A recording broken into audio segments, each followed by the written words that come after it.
আমি ছাত্র জীবনে আব্বা আমাকে কখনো বয়ান শুনতে দিতেন না, কারোরও আজে যেতে দিতেন না। পাবন্দি ছিল কঠিন।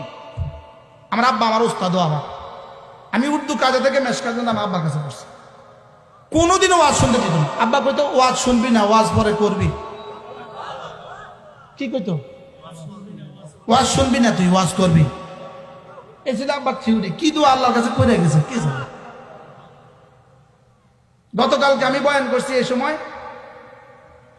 জামালপুর, আগামীকালকে এই সময় আমার রাজবাড়ি ফরিদপুর রাজবাড়ি। এখন আমি কই কি দোয়া আল্লাহ আব্বা আল্লাহর কাছে করে গেছে কে জানে। কি বলছে, কি বলতো? ওয়াজ শুনবি না, ওয়াজ করবি। লেকিন চরমনায় পীর সাহেব হুজুর যদি লক্ষ্মীপুর আসতো, আব্বাকে তো আজকে যাবি ওয়াজ শুনতে, তো ওয়াজ শুনতাম, ইচ্ছে মতো কানতাম। এতক্ষণ যিনি বয়ান করলেন, এই যে শাহাবুদ্দিন সাহেব বয়ান করলেন, একটা কথা বলছেন তিনি, আমি দূর থেকে শুনছি। আমি আর জীবনে এত সুন্দর কথা শুনবো না। করছি কি, কইলটা কি? চেষ্টা দিয়ে কাঁদা হবে না, তৌফিক ছাড়া পানি হবে না। বুঝে না, বুঝে না? চেষ্টা করে একটু কাঁদেন তো। আমি গত 3 দিন আগে এক মাহফিলে বলছি, তোমার 1000 টাকা দিব, তুমি 2 ফোঁটা চোখের পানি বের করো। কে পারবা? তুমি পারবো তো? 2000 টাকা দিয়ে 2 ফোঁটা চোখের পানি বের করো। এক মুহূর্তে 2 ফোঁটা চোখের পানি বের করো, 2000 টাকা দিবে। আসবে, পানি আসবে। এই জন্য হাকিমুল উম্মত বলছেন, চোখের পানি আসে না কেন, এই জন্য কাঁদো। কাঁদা আহে না কেন, কাঁদা আসে না কেন, এই জন্য কাঁদো। আচ্ছা, চরমনাইয়ের মরহুম হযরত মাওলানা ফজলুল করিম রাহমাহুল্লাহ আজকের বাংলাদেশে এই যে আমাদের কাউসার সাহেব চেয়ারম্যান, মাওলানা কাউসার যে চেয়ারম্যান হয়েছে, আরো বাংলাদেশের চেয়ারম্যান আসেনি? আলহামদুলিল্লাহ, আরো চেয়ারম্যান আসেনি? বাংলাদেশ যত চেয়ারম্যান আছে কাউসার সাহেবের মধ্যে কি একরকম না 2 রকম? কথা কেন ভিন্ন না, একরকম। কিন্তু এই কাউসার সাহেবের চেয়ারম্যানের পেছনে আল্লামা ফজলুল করিমের চোখের পানি আছে। কি আছে? চোখের পানি আছে। আচ্ছা, কি পরিমাণ চোখের পানি আল্লামা ফজলুল করিম রাহমাহুল্লাহ ঢালছিলেন দেখছেন কেউ আপনারা? কে কে দেখছেন? অল্প মানুষ দেখছে। আল্লাহ, কি ভাই, কি পরিমাণ চোখের পানি দিয়েছিল।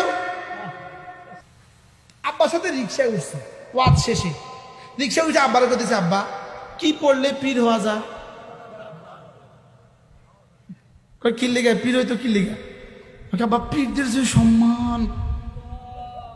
ছোটবেলা তা আব্বার একটা লব্ধ ছিল, দুরুবেকুব।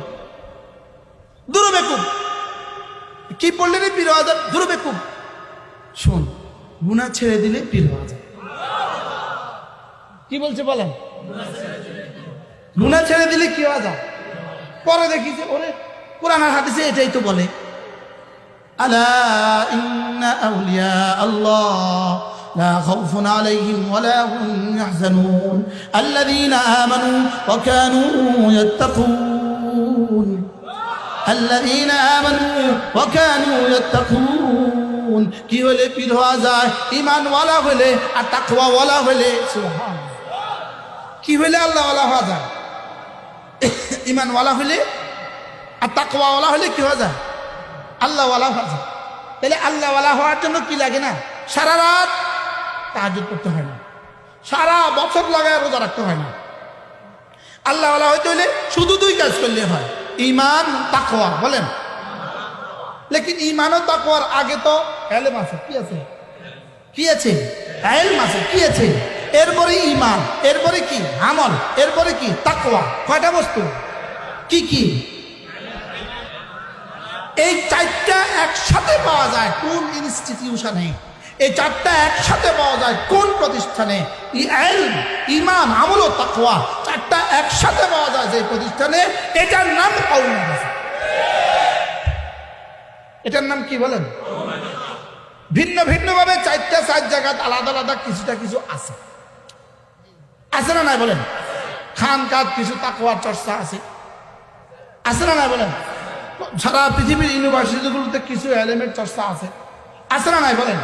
আমাদের তাবলীগী মেহনতের নামে এখানে কিছু ইমানের চর্চা আছে, আছে না নাই বলেন? এবার বলুন তো দেখি, চারোটা একসাথে পাওয়া যায় কোন জায়গায়? এটা হলো এখান থেকে হলো ওলামা পরিষদ। তাহলে ওলামা পরিষদের মিশন চারটা, কি কি আবার বলেন?